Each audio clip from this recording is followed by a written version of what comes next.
Hari ini kita sedang mengalami degradasi. Sudah sangat jarang rasanya anak-anak muda kita yang ingin berkecimpung di dunia pertanian. Ketika kita terlalu fokus terhadap lahan, kita terlalu fokus terhadap air, kita lupa terhadap sumber daya manusianya. Mudah-mudahan MOU ini adalah jalan menuju Jawa Barat istimewa dan Indonesia maju.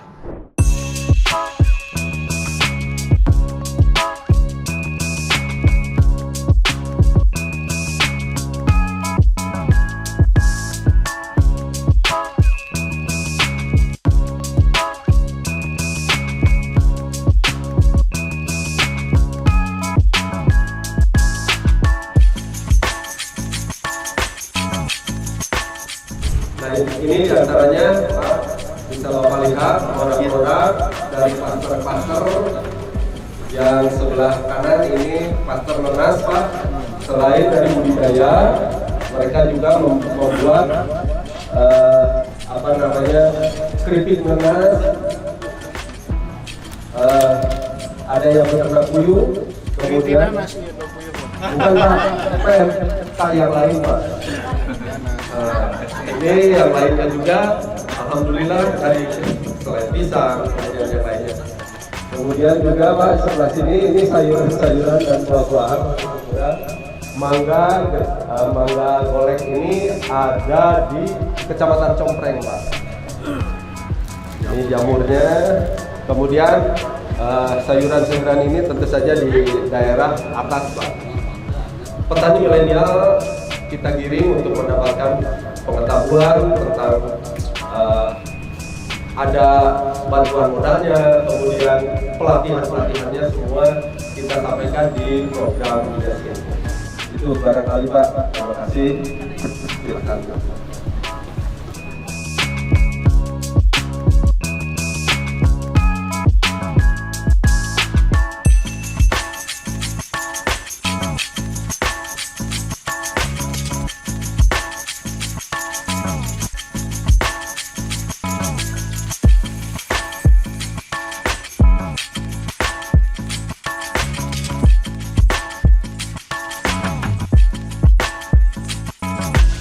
Program YES menjadi salah satu percontohan pengembangan pemuda, pertanian di pedesaan dan pengembangan kewirausahaan di tingkat dunia. Di mana hari ini kita sedang mengalami degradasi untuk para petani kita, di mana sudah sangat jarang rasanya anak-anak muda kita yang ingin berkecimpung di dunia pertanian. Bagaimana produktivitas pertanian kita menurun selain faktor lahan, cuaca, salah satunya mungkin menurut saya salah satunya juga yaitu para petani yang sudah tidak lagi seperti dulu, di mana sekarang anak-anak muda seperti yang tadi disampaikan lebih tertarik untuk masuk ke dunia pabrik, menjadi buruh pabrik ketimbang menjadi petani di kampungnya masing-masing. Di mana ini menjadi salah satu concern saya juga dengan Pak Gubernur, di mana kita ingin mulai menunjukkan lagi jati diri Kabupaten Subang maupun Provinsi Jawa Barat selaku penyangga ketahanan pangan yang ada di Indonesia. Salah satunya Kabupaten Subang selaku lumbung padi ketiga di Jawa Barat. Ini bagaimana caranya kita kedepannya harus bisa mempertahankan ini dan menaikkan lagi jumlah produktivitas pertanian kita yang ada di Kabupaten Subang, salah satunya dengan program ini. Maka dari itu saya mengucapkan apresiasi dan terima kasih untuk program ini, sehingga kedepannya mudah-mudahan dari program ini lahirlah petani-petani milenial kita, lahir juga UMKM kita seperti yang tadi disampaikan bahwa sesungguhnya kita ini harus selaras antara hulu ke hilirnya, yang seperti yang dilakukan di program ini, bagaimana hasil dari panen itu harus bisa menjadi sebuah nilai jual yang diberikan inovasi oleh anak-anak muda kita untuk bisa mempunyai nilai jual yang lebih tinggi daripada hanya seala kadarnya. Sawah kita banyak, kebun teh kita luas. Kalau mereka ada kemauan, tidak gengsi untuk bertani, berkebun, saya rasa akan 63.000 itu tidak akan segitu. Cuma yang jadi permasalahan hari ini, anak-anak muda kita itu terlalu punya gengsi yang tinggi. Lebih memilih menganggur daripada nyangkul di sawah. Lebih memilih menganggur daripada menanam atau memetik daun teh. Yang dimana padahal potensi alam kita itu sudah menyuguhkan lapangan pekerjaan yang luar biasa kalau ingin dimanfaatkan oleh anak-anak kita. Menurut saya program ini itu kalau kedepannya nanti berjalan lagi, itu harus difokuskan untuk bagaimana betul-betul meningkatkan minat anak-anak muda kita untuk bisa berkebun dan bertani lagi ke depan. Saya senang ketika Anda melihat anak-anak muda yang mau bertani, anak-anak muda yang mau mengembangkan bisnis dari bawah, dari desanya. Karena jarang banget kita sekarang temukan anak muda yang mau panas-panasan di tengah sawah, mau bertani, mau berkebun, mau nanam sapi, nanam domba. Itu saya rasa mungkin kalau kita tidak dari hari ini kita buat perencanaan yang matang, mungkin 5-10 tahun mendatang kita akan krisis petani, Pak. Karena petani yang hari ini masih ada rata-rata umurnya udah tua-tua, Pak. Itu ketika generasi itu sudah hilang, bisa-bisa kita betul-betul kehilangan petani. Yang terpenting itu bukan hanya tentang luas lahannya yang ada di Kabupaten Subang, bukan hanya tentang bagaimana kita bisa mengairi sawah-sawah kita dengan air yang memadai, tapi kita kadang-kadang lupa ketika kita terlalu fokus terhadap lahan, kita terlalu fokus terhadap air, kita lupa terhadap sumber daya manusianya. Makanya dari itu mungkin kedepannya program YES ini bisa lebih memfokuskan bagaimana memberikan pemahaman-pemahaman, memberikan doktrin-doktrin kepada anak-anak kita, khususnya usia produktif, khususnya yang belum bekerja. Itu untuk bisa mengembangkan bakat dirinya di dalam dunia pertanian dan perkebunan. Justru saya itu selalu terpikirkan bahwa lahan pertanian, khususnya pertanian, perkebunan, itu menurut saya bisa menjadi sumber atau objek mata pencarian untuk menggerus angka pengangguran yang ada di kabupaten kita. Namun mungkin nanti ke depannya kita bisa membuat formula-formula khusus, Pak Adis, bagaimana kita bisa memberikan insentif kepada para petani agar mereka pun mau. Saya mengharapkan menitipkan program ini betul-betul bisa berjalan, bukan hanya sekedar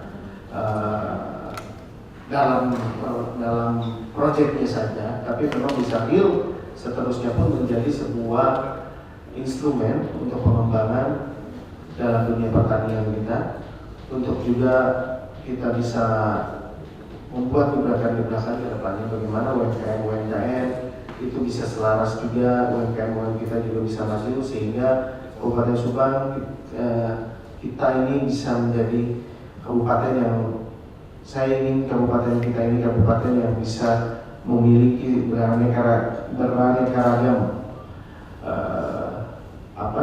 konsentrasi selain industri, pariwisata, juga pertanian. Mungkin itu saja yang saya sampaikan, Bapak Ibu. Dengan mengucapkan Bismillahirrahmanirrahim, acara pertemuan rapat koordinasi program YES Distrik Multi Stakeholder Forum Kabupaten Subang tahun 2025 secara resmi saya nyatakan dibuka.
Ini yang paling pertama datang, Bupati Karawang. Ya, terima kasih. Kedua datang Bupati Indramayu. Ketiga datang Bupati Subang.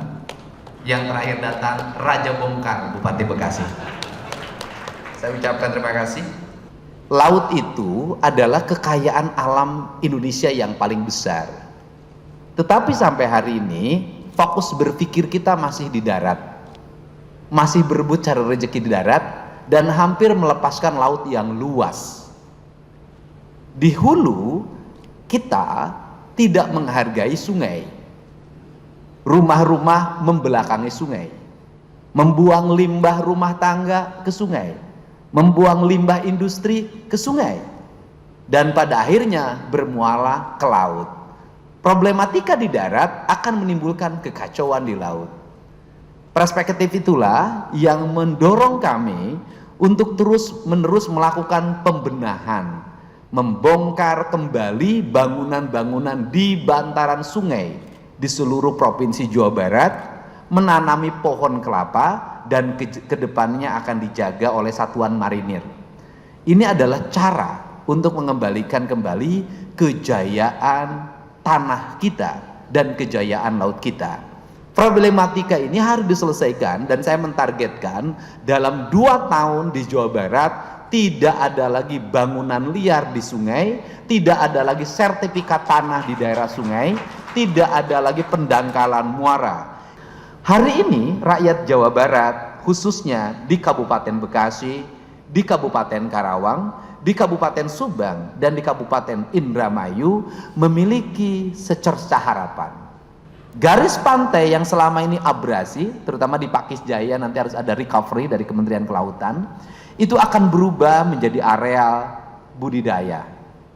Budidaya itu bertujuan bukan hanya sekedar untuk mengembangkan ikan air tawar atau kemudian juga ikan tambak, tetapi yang lebih penting dari itu adalah membangun ekosistem pantai.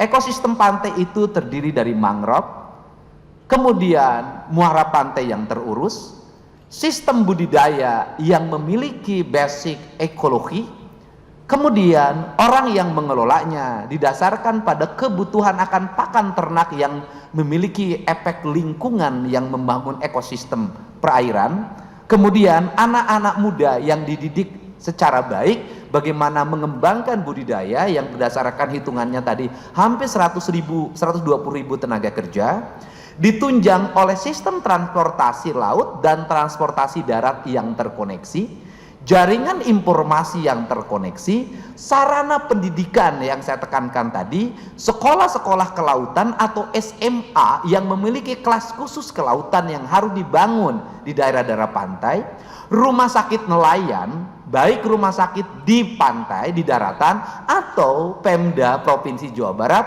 harus segera membeli kapal nelayan yang di dalamnya ada rumah sakit nelayan yang bisa bergerak melayani nelayan dari satu pesisir ke pesisir lain secara bergiliran. Setelah itu, Dinas Perhubungan membangun fasilitas jaringan landasan pesawat sepanjang 2 km jalan berbeton yang bisa digunakan oleh pesawat-pesawat kecil untuk mengontrol sampah, mengontrol jaringan aliran sungai, kemudian mengontrol masyarakat yang bisa digunakan sebagai ambulan udara. Perspektif itulah bagian dari komitmen kita bahwa Jawa Barat adalah daerah perairan. Daerah perairan yang subur disebutnya Cimahi, daerah perairan yang susah itu disebutnya Cisaat. Tepuk tangan, ini kan itu kan. Perspektif itulah yang harus didorong. Nah, sehingga dalam waktu tidak terlalu lama, saya yakin di era kepemimpinan Pak Prabowo Subianto dan di era kepemimpinan Bapak Menteri KKP, kita bisa melihat hamparan pantai dari Babelan, Pakis Jaya sampai dengan Blanakan sampai dengan Eretan adalah hamparan garis pantai yang indah dan mengalami pertumbuhan ekonomi yang memadai.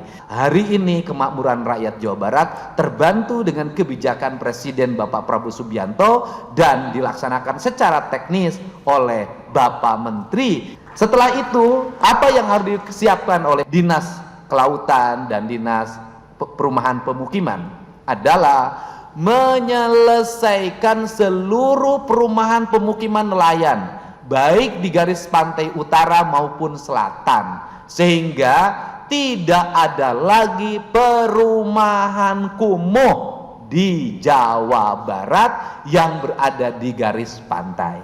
Walaupun rumah sederhana orang pantai bahagia, tetap saja kasat mata BPS dan kasat mata pandangan kita, rumah harus tertata dengan baik dan harus bersih.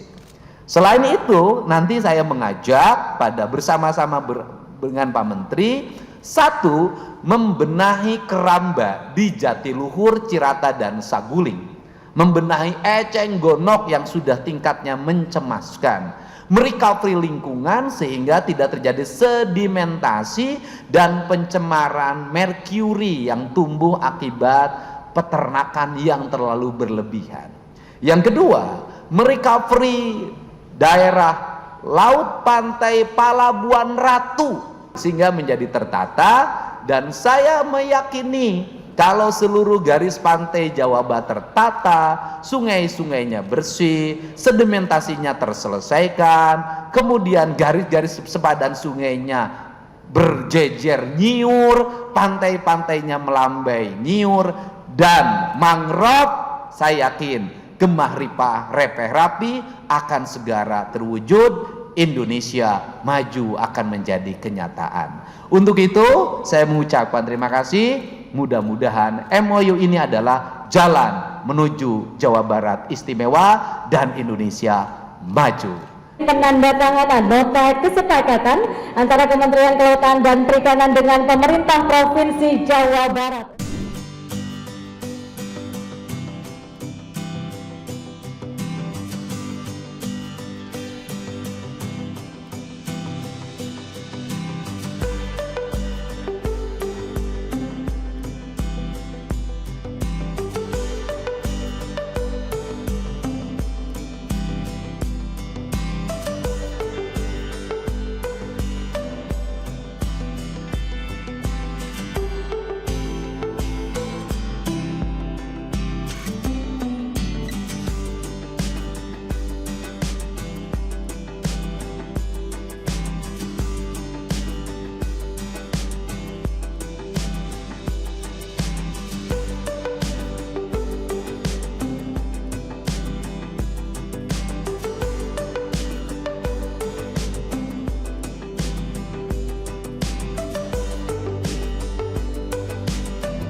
Kita punya pantai salah satu terpanjang di dunia.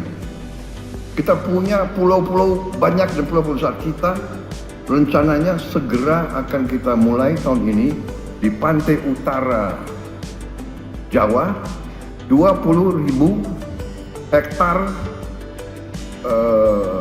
tambak ikan.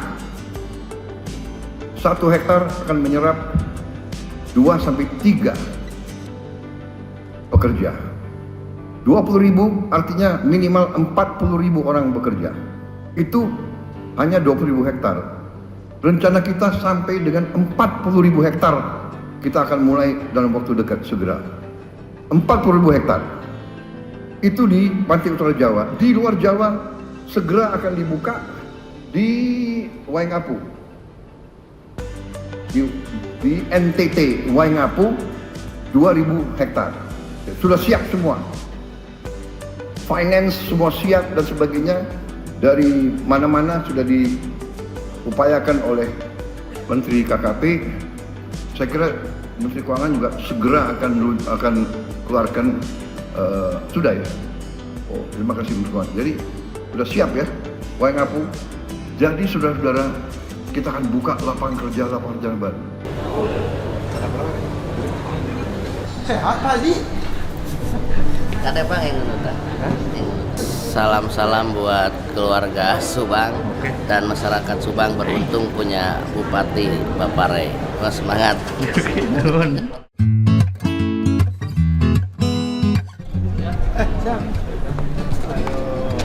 Oh gitu, siap.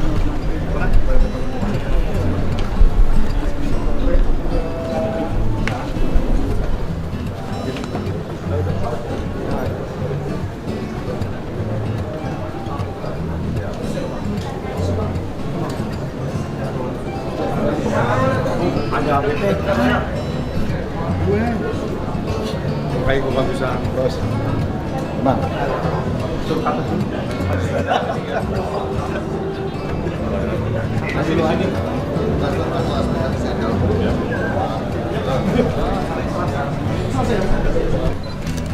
wah ini dari mana nih? Bu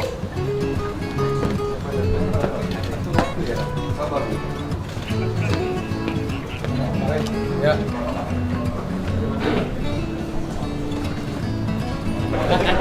Siap.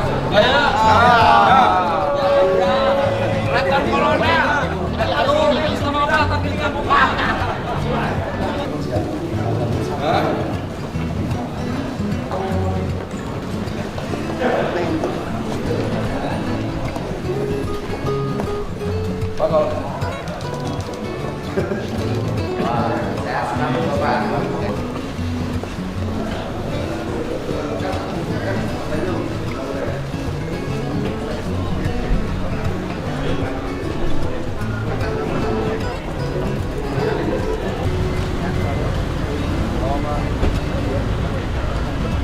Enggak, Pak, nuhun ya. Sampai ketemu di daerah masing-masing. Terima kasih banyak. Sehat selalu.